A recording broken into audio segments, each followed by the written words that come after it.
flipping back the calendar to highlight yesteryear's finest while exploring the vast archives in cinema history. This is the Movie Review Rewind podcast on Nashville Movie Dispatch.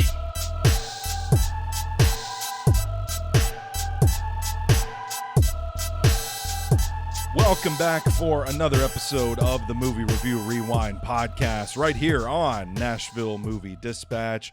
As we flip the calendar to November, we are going to be talking about 1985's Clue. I'm your host for the show, the EIC at Sobros Network, Big Natural Stoney Keeley. You can follow me on Twitter at Stoney Keeley. Collectively, we are at Sobros Network.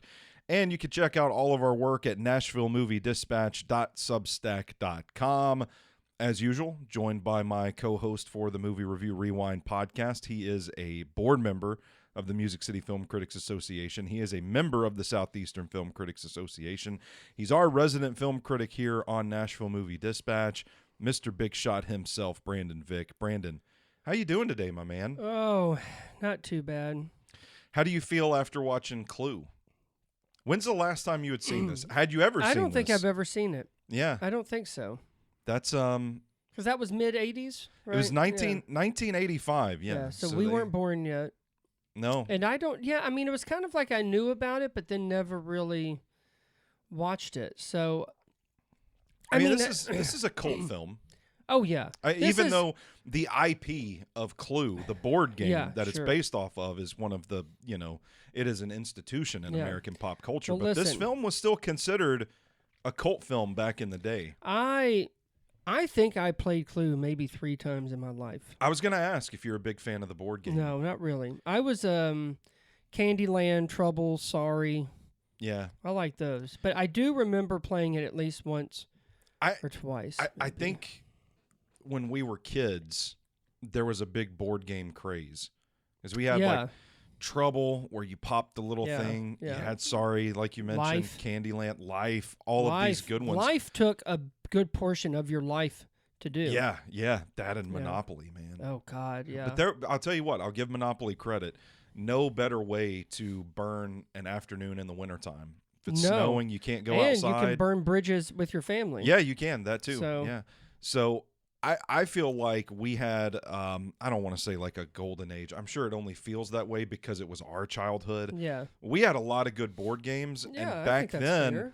Clue was one that... It was old. That was for old people. But you had to like exert mental effort to really play the game and be good at it and understand it. I always thought Clue and Yahtzee, that was for old people. Oh, I loved Yahtzee. We were a big Yahtzee household. And Yahtzee, and listen, Yahtzee may have come out during the same time. I'm not sure. When's the last time you played Yahtzee? Oh, God. We should have a Yahtzee 20 years ago? We should have a Yahtzee night. Yeah, I don't even know. Oh. We should have a Clue night, too, because we recently played it. I think it was, and if I'm not mistaken, it was our guy, Stephen McCash. It was his birthday party, I think, at Game Terminal. Yeah, that's right.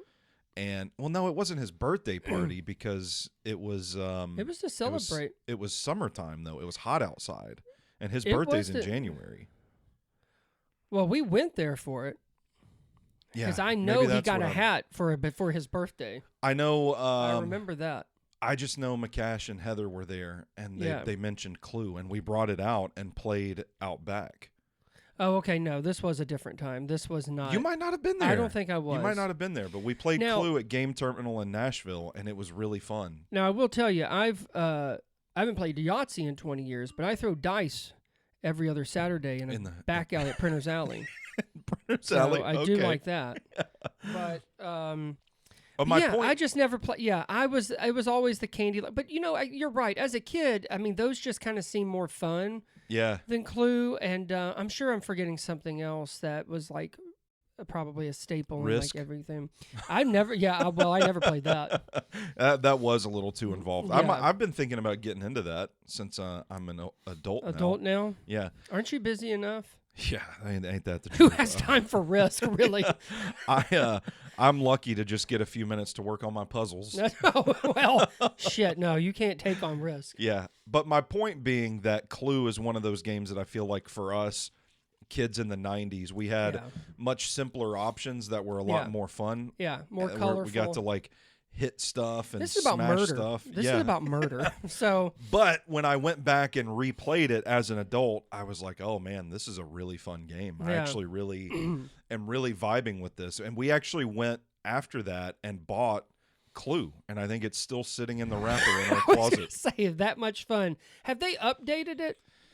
You know how Sorry can't, like, they've all, like, and there's a new, I don't know how new, but there is a more updated version of, like, Candyland, for instance. Yeah, I don't know.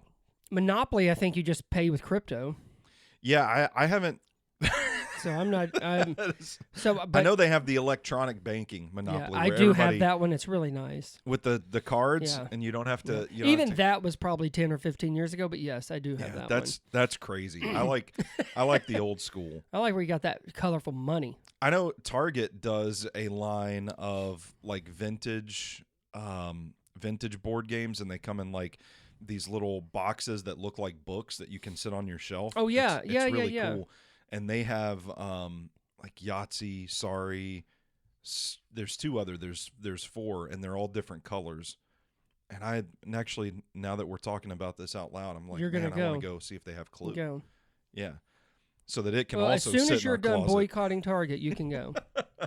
What are we boycotting Target for? I don't know. They did something. I know their sales are kind of. Well, as of right August, now. Their CEO had to step down because apparently they're still on the. They did something about. I think it started with, and I even hate to bring this up on a Clue movie review rewind, but I think it started with something dealing with DEI. But they. Oh yeah, the owner, it was. I'm so happy we're on this. I believe, wasn't it like one of the daughters of the owners of Target were getting onto them? And the whole thing was, it's not necessarily about DEI, it's that they made this whole commitment and did all this stuff and then went back on it. Like they had already implemented all these things. And the thing is, they made a big deal about it then. And then when they went back, but I didn't realize, like that was months ago. I didn't realize they were getting hit that hard. Yeah, the sales have been slacking. I don't think this was like, I was listening to NPR and they were talking about Target, and like the issues with the sales and revenue have been happening long before all of this happened with the DEI and all that. Oh, they kind of classify Target as in this sort of purgatory of retail where it's not like a dollar store. It's not like everyday low prices from Walmart. Yeah. But it's also not the price point of like a true luxury brand. So you have stuff that is generally like a little bit higher priced, but it's not so high priced that it can like carry the stores. And they've been suffering because of it. It's just really interesting thing. They have no movies or anything. No, they stopped selling movies. And by the way, now since we're talking about Target, their Black Friday's awful. Mm-hmm. Awful. Black Friday's this month, so it's That's relevant. Right. We can talk about it. Yeah, it is. And they start. It ain't the same as it used to be. And it starts back. I think it starts in October. Yeah, it's crazy. But if they make a vintage Clue, correct, and they put it in a box that looks like a book you can sit on your shelf, right? That's how they're going to turn it around. That's the key. I think in the green. You know what? We have our Black Friday sleepover every year. Yeah. Maybe we need to bust that Clue out. Oh, we should. And maybe we can teach your son to play. I think, and I'll be honest, I think the last time I played, it was with Brittany's family because I think they played it a lot. Yeah. She should actually be on here talking about this, not me. Let's just talk about the board game. Let's not even talk about the movie. Let's talk about how. Let's talk about Tim Curry in his prime. Tim Curry, that's a great place to start. From Rocky Horror to Clue. Yeah, I don't. Tim Curry plays Wadsworth, the butler, who was forced to work for Mr. Body and seeks justice for his wife. There are 3 different endings to this movie. I don't know if you did. I was pissed by the second one. I'll tell you that. I was ready for I need a real conclusion here. Well, it was really cool when this film came out because they didn't show all 3 in theaters. They picked one and that was the ending you saw when you went to a screening. So there was a chance back so in other people, everybody saw it. It's possible all 3 endings played in front of all different audiences, so everybody went home and saw a different ending. Yeah, and you did not know. Oh my God, that really just made my whole month. It was a really clever way of doing Yes. it. And recently, God, I wish people would. You couldn't probably do that now. People video cam it and stuff, but with their camcorders, I think that's what they do. But I love that idea and the way that the way the game works. Yeah. There's a lot of different outcomes that, well done. But I mean, could you imagine like going to a screening and it's like, oh, you get home and you talk with your friends and it's like Mrs. Peacock's the killer, and they're like, wait, what? Yeah. What do you? Well, I just imagine like I saw a 2:30, someone else saw a 5:15, and you come out and you literally have walked away with 2 different killers. Yeah. So I thought that was a really creative touch. I would prefer to see that last one. I don't know why they stopped at 3. They could have just kept going. Yeah, well, for the audience in the theater, Yeah. I would have given up after seeing a 2 or 3 of those. Did if they showed me one more ending, I was turning it off. So that was. I'm curious because I've got the DVD and the DVD has them all 3 in succession. That's the same that you got? Yeah. Yes. And it kind of starts and then it says but then and then it says what really happened. Mm-hmm. All that, yeah. So this was inspired by the 40th anniversary screening of this film. It actually got a limited theatrical run back in, oh gosh, I want to say August, maybe September. I can't recall off the top of my head. It's been a couple months at this point. And there was a series of screenings where they did each ending and you didn't know which one you were going to see. And to me, I'm kind of with you. Like, that's a much more enjoyable experience than going through all of this, getting to the end of the film, and then they hit you with a title screen that just says, or maybe this could have happened instead. Right. And then we go through that for about 10 minutes or so, and then it's like, well, here's what actually happened. Cramming all 3 endings into the same film kind of, man, I don't know. It does kind of take you out of it. And this is kind of a zany story to begin with, but when you're pulled out of it like that, I don't know, man. I do wonder if maybe I would have enjoyed this film more if the first time I had seen it, I just saw one of the 3 endings and was just completely oblivious to the fact that there were 2 others out there. I just saw it as in like, oh, they're playing off of Clue, but this is what everyone saw. Like everyone saw these 3 endings. Yeah. And they were messing with you. Mm-hmm. I really like the idea that people in 85 literally would come out with a different one. Why? I mean, I'm curious. It's been 40 years since this film's release. I don't know of another movie that has done something like this. I know that there are alternate endings for films all the time, and you get all the alternate endings on the DVD, the Blu-ray releases and stuff like that. Have you heard of Zack Snyder's director's cut? Well, we have Those stuff are like good. that, but I'm curious as to why nobody has done something like this since, because I think that would be such a popular, cool thing today. If and you don't tell anybody about it, people just start going to see the film, start figuring, and then the endings start coming out, and people are like, "Wait, whoa, what's happening here?" Wouldn't that be awesome if you came out of like Oppenheimer and like they didn't drop the bomb? Yeah. They didn't even drop it. So I don't know why nobody's like that. Seems like such a Knives Out thing to do. Yeah, which Knives Out doesn't need the gimmick, but honestly, I just don't think in this day and age, I just don't think you can get away with it. Really? You don't think so? I would say if it came out Thursday night, by Friday afternoon, all those endings will be posted on social media. And then it would just be not that I guess people couldn't do it. I just mean people wouldn't go in knowing like it would already be ruined. The movie can come out on Thursday, and I swear to you, Friday morning, big publications are already writing about stuff, and it says spoilers, and I'm like, you don't get a chance to see shit. No. Like you not literally if you're online. Right, yeah. But so I do wish they did that. But I wish it was for like something like that was actually like historically relevant. Yeah. But for some reason they just like Oppenheimer died It's like during that, like Tarantino does Oppenheimer. Yeah. This film had a budget of $15 million, and it only made $14.6 million at the box office. So it wasn't until the film had been released for a little bit that it developed a cult following throughout the years. So I'm curious, like, would it take something like that? It's not like a big budget thing that people just kind of happen to see here and there, that maybe afterwards it would become something more than it is upon release. Like A24. Yeah. I don't think big studios, they don't have the balls. They're not going to take that risk anyway. Some would say they barely take risk at all. Well, I mean, that's true. So, and then also, how much money did those other endings cost? Well, that's part of it. Yeah. See, when we really start talking about it, it's kind of depressing. It is kind of depressing. I just wrote a piece for the Nashville Movie Dispatch movie annual that will be out by the end of this month about like the state of comic book movies. And I was looking into some of the numbers about how these films have performed in the 7 or so years since Avengers Endgame. And I like looking through the top 10 highest grossing films of the year for the past decade.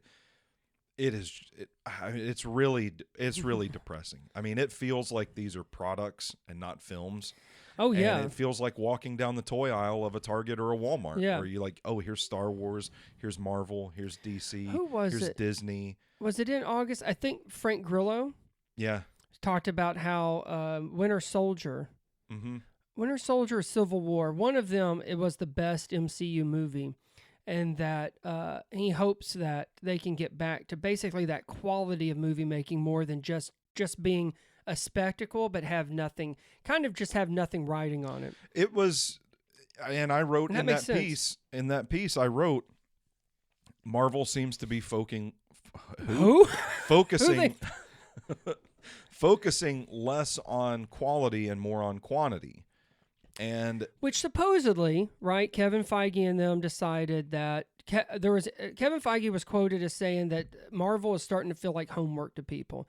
And they can't get new fans because no one is going to go back and have to watch all these movies and all these shows to watch whatever's coming out next month or whatever. And so and I would say, I mean, with Thunderbolts and Fantastic Four, they're trying. And I know everyone's like with the Doomsday thing, which I mean, I guess maybe I've kind of just gotten exhausted of them. I think that's part of it. But yeah, it is kind of. But it speaks to your point that like studios want that because that makes money, and to do something like Clue in 2025, knowing you're going to do something that might alienate some moviegoers. Right. Nobody who's bold enough to do that. Right. Is it just me, or if someone did Clue now, I just feel like Will Ferrell would have to be in it. I don't hate that though. Yeah. I'm not saying I don't know that I hate that. Well, I hate a lot of what Will Ferrell's done lately. Yes, yeah. But You're Cordially Invited is one of them. Well, okay, but that one was straight to streaming. Okay. Okay, yeah. Okay. Yeah. I called it the best 2 out of 5 movie I've seen in a long time. That was before I saw Clue. Now I think Clue is the best 2 out of 5 movie I've seen in a while. But God, we have cooked something up. We have suddenly cooked something up. Will Ferrell in a Clue reboot with 8 different endings. Yes. Produced by A24. Yes. Yes. Let's talk about the movie a little bit. I thought it was it's very over the top. Oh yeah. I felt like I was having trouble deciphering, like, is this supposed to be this campy or not? I know. Like there are times when I'm like, okay, I'm having some fun with this because I don't think anybody's taking this too seriously. But then there are other times where I'm just like, I don't know if they're trying like this. I felt like a lot of the line delivery was like high school play levels of cartoonish. There was a sort of coldness between the characters that I couldn't pick up on. Like, are you supposed to feel that way because it's a whodunit and anybody could be the killer? And you're not supposed to get too cozy with any of these characters. I don't know. It kind of felt like I was in a bit of purgatory watching this film. Like, I don't know quite what I'm watching, if this is just supposed to be fun and let's let go and just roll with it, or if I'm supposed to really be focusing in and looking for clues and paying deep attention myself. I kind of saw it as like a kind of a zany comedy. I think a Wacky's a good word. Came to mind because I think everybody is sort of really playing up their character. Yeah. There sometimes one needs to be more subtle, and then other times it's like everybody is just trying to see, like, can I go more over the top than they are? Yeah. I just kind of saw it as like almost like a screwball, like farce. Like, it's just they have the name clue and they've got the characters, but then I think it was almost like a just absurd take on a classic game. Yeah. And I don't really know what else you really could expect. I mean, I kind of feel like Clue in the 85 is sort of like what Minecraft movie is this year. Ooh. You know what I mean? I like it's IP. Yep. It's something. It's silly, and if you're fans of the game, you find enjoyment in it, even though like it's not a great movie. Yeah. Now I will say, like, Tim Curry, I think is a standout. I feel like he really fits in right there, and he plays the best character in the best way. Yeah, I would agree. I jotted down watching this, Tim Curry is really the only heart and soul in this thing. Oh yeah. Oh, I don't even think I would have enjoyed it as much as I did without him. Like, he just seemed like, and again, you have Robert Mole, Christopher Lloyd. There's a bunch of people in it. It was nice to see a younger Christopher Lloyd. Yeah, me too. And he's still out there kicking. I just like he's still doing some campy stuff like Spirit Halloween. Yeah. Well, he was just in Nobody too. Yeah, so he's the king of camp. Yeah, he is. I mean, it's very harmless. I definitely see this as a midnight movie. I totally get it. There's something about cult following and Tim Curry. Yeah, well, I mean, you talk about the Rocky Horror Picture Show in 1975. I mean, he has a pretty extensive filmography from the 70s, 80s, and 90s. Clue is in 40th year, while Rocky Horror is on its 50th year. That's crazy, man. I don't know that I've ever watched the Rocky Horror. Well, I always get the Rocky Horror Picture Show and Little Shop of Horrors mixed up for some reason. You might get hate mail by admitting that. Well, I've got the Rocky Horror Picture Show on DVD somewhere around here. My wife and sister-in-law love Rocky Horror. Yeah. And it's fine. Yeah. You know? I mean, you do have to keep in mind we're talking about the 70s here. And I mean, he does play a transvestite. Yeah. I don't know if you know that. There's a song about it. Well, I know our buddy Outdoor Sobro was... Oh, yeah, he was her. Dr. whatever the name is for Halloween one year. I'm sorry, I just got distracted because I saw that Tim Curry was in The Hunt for Red October. Hey, listen, he was in some serious movies. That surprises me. Home Alone 2, Lost in New York, Right. I remember him from that. Congo, I did not... I remember him in Congo. Pennywise, that's probably his other big one. How is that not... When did that come out? Well, that's TV. Oh, it was TV. That's right. Television. That's right. Yeah. I forgot he played Long John Silver in Muppet Treasure Island, the best Treasure Island. That was awesome. He played Gomez Addams in Addams Family Reunion. Oh, he was in Charlie's Angels. Scary Movie 2. I forgot he was in Scary Movie 2. He was in Kinsey in 2004. With Liam Neeson? Yeah, Oh I don't remember. What was he doing there? I don't remember that. And then he is in the documentary as himself. Oh, yeah. For Strange Journey, the story of Rocky Horror. Well, now he still does, and I know he did a lot of voice work on TV, and I'm guessing he still does it. A million TV credits. And he had a stroke or something, but he is in a wheelchair. But I know he's doing better because I've seen him at a lot of these. They're not comic cons. They're like for horror stuff. Yeah, I know what you're talking but about. He's doing okay, I guess. But yeah, he is the life of the party in Clue. I just don't think it works.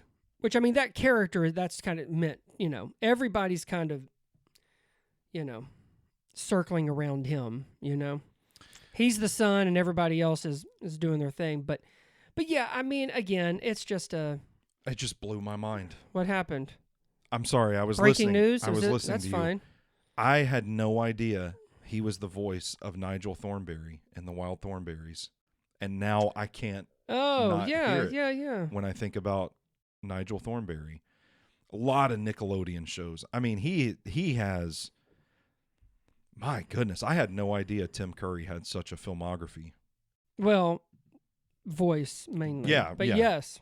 Such a body of work, I should say. But you know what? You can't really mistake that. No, you can't. Like once you hear it. Yeah. But yeah. he's But to me, he was kind of the centerpiece he of is. the film.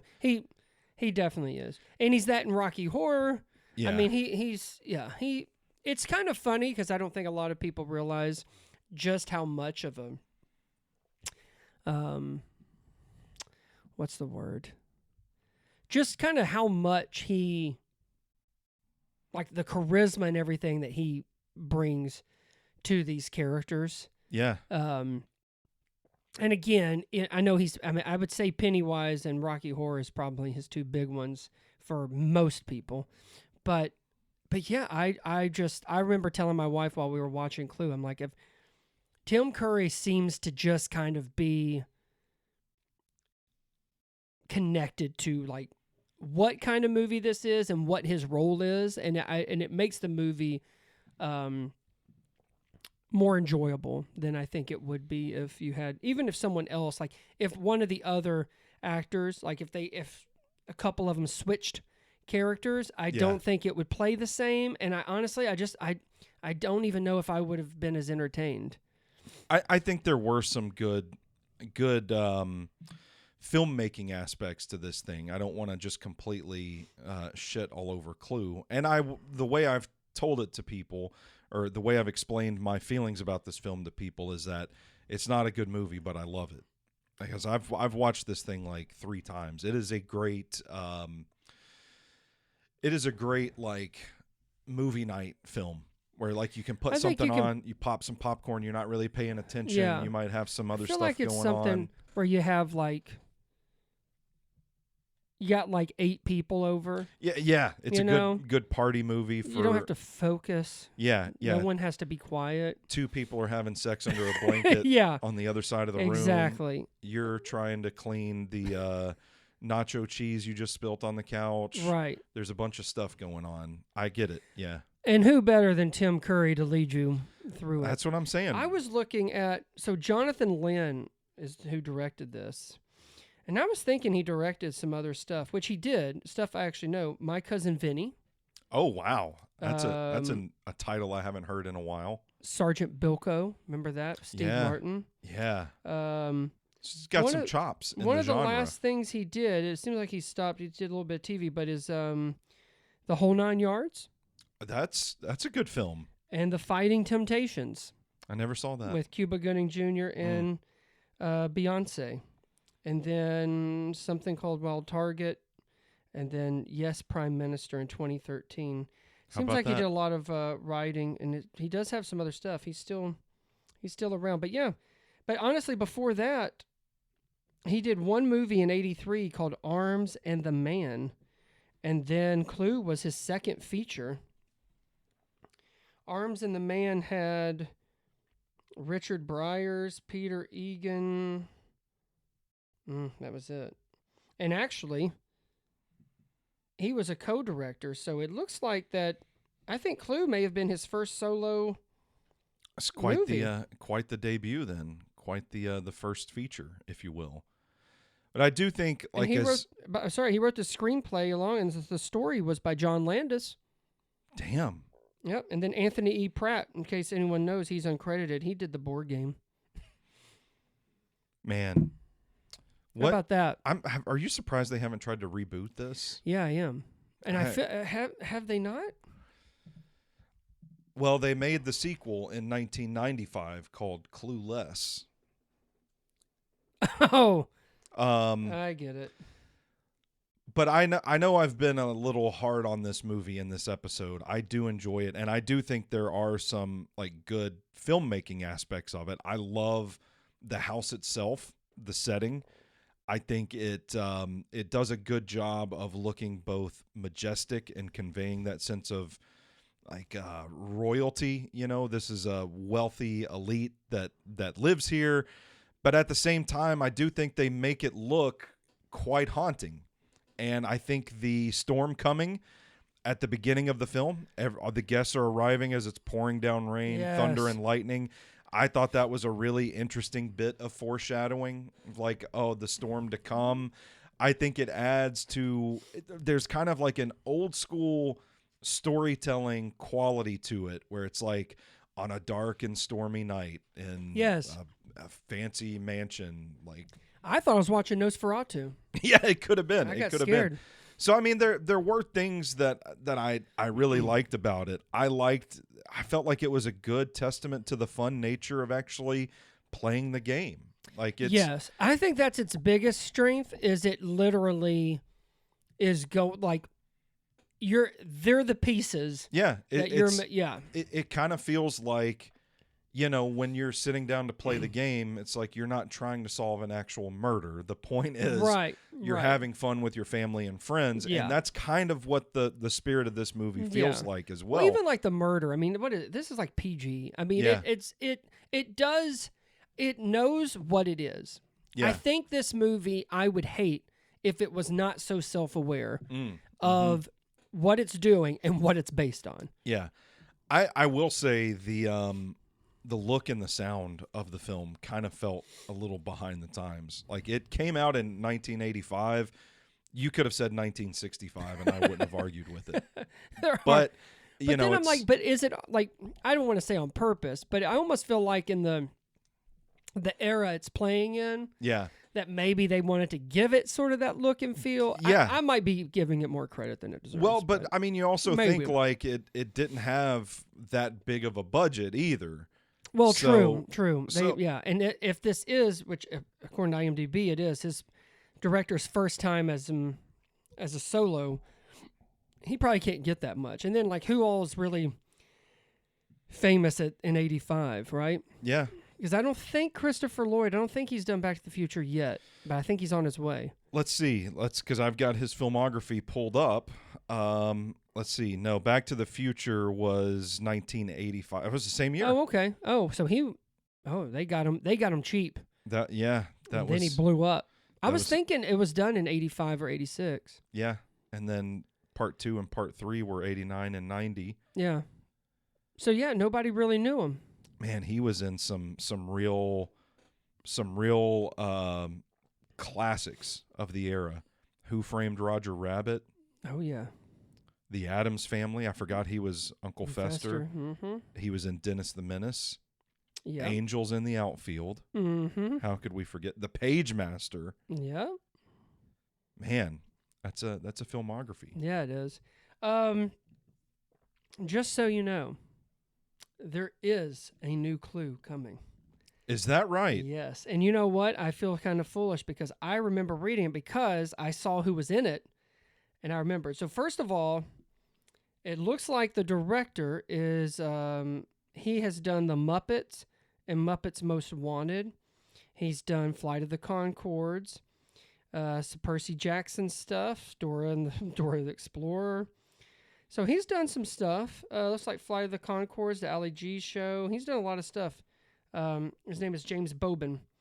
But Ryan Reynolds and Jason Bateman are scheduled to be in that. Oh. Yeah.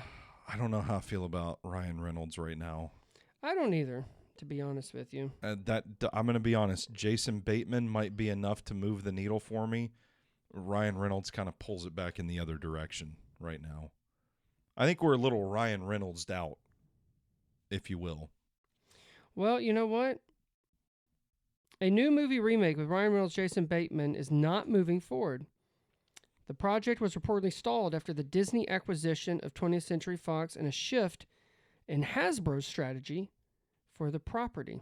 How about that? So it'll happen. It was from a remake with them and 20th Century Studios and a script by the Deadpool writers that ended up not moving forward. And then, as you talked about, in August at Cinemark theaters was just the 40th anniversary, and that's what is happening. And each screening featured one of the film's 3 original alternate endings. So yeah, I think it's on its way. Apparently, it clearly is in. They're trying. So, but not yet. Not yet. And you know what? I don't know if I'd want to see Ryan Reynolds and Deadpool writers really with that. Yeah, I think with I'd it. like to see something a little different. But yeah. Robert Eggers does Clue. I mean, that would be nice, you know? So, an interesting couple of tidbits before we get on out of here. Carrie Fisher was supposed to portray Miss Scarlet. Oh, I could see that. Absolutely. But withdrew because she had to go to rehab. Oh, well. And then Jonathan Lynn's first choice for Wadsworth, which is the Tim Curry character, was Leonard Rossiter, who I'm not don't know who that is. Not familiar with, an English actor. Long career in theater, but was he actually passed away before filming. So his second choice was Rowan Atkinson for that role. But they decided that he passed away. No, nobody knew who he was. So they got Tim Curry because he was a little more well-known at the time. What could have been? I could see Mr. Bean in Clue. But Tim Curry, again, with everything we said, that movie was blessed by Tim Curry. Yeah. So it's kind of interesting. It looks like they were trying to remake or reboot Clue for years. Gore Verbinski had apparently started developing one in 2009. That got dropped. Then we had the Ryan Reynolds, Jason Bateman thing. Sounds like they are there's been a few stage adaptations for theater. It sounds like they're trying to get this thing off the ground. And if Hasbro has a say in it, which obviously they do, then that could also throw a wrench in it. Yeah. As well, but it'll happen. All in all, I gave this one a 2 out of 5. It was kind of hard for me to overlook some of the silliness of it, but I do still think that this is a fun movie to put on a dark and stormy night when you don't have anything to do. You don't need to focus too much. Like the first time I watched this was actually literally on a cold night in October when it was raining outside and there was nothing on, and I saw Clue and was like, ooh, this kind of feels nice. It's not going to get my blood pressure up like a horror movie. Yep. But it's going to have just enough of those freaky kind of vibes that it's a vibe movie. It is, yeah. And it's where I land on it. And the atmosphere and everything does play a nice part. And it's, that one location. And it's a great location or, set, whatever. Yeah. But yeah, it's I almost just appreciate it because I think it's very in touch with its goofiness, but also, I mean, you're adapting it from a board game. Like I said, it's like the Minecraft. I mean, what do you really expect from it? You know what I mean? But yeah. I like the cast. Obviously Tim Curry to me was the MVP, but I feel like they all kind of knew what there's always these movies where it's like, oh, they were in a completely different movie. I don't know if any of them were. I think all of them pretty much knew the type of movie this was going to be, the shenanigans they were going to get into, how they were going to play it up, and I think that's just what it is. But yeah, it's very much a vibe that, like I said, I'm thankful for Tim. Yeah. Well, that's going to do it for us, unless you've got anything else to add. No, we're I probably outta here. won't ever watch it again, but never again. No, I will probably play Clue before I watch Clue. We're gonna play Clue after Thanksgiving this month. Yeah, we're gonna. We'll see. I've got to get my money's worth out of that game that I bought true. all those years ago. We can at least unwrap it. Well, that's going to do it for us. Again, all of our work is at NashvilleMovieDispatch.substack.com. He's Brandon. I'm Stoney. And until next time, you stay classy, moviegoers.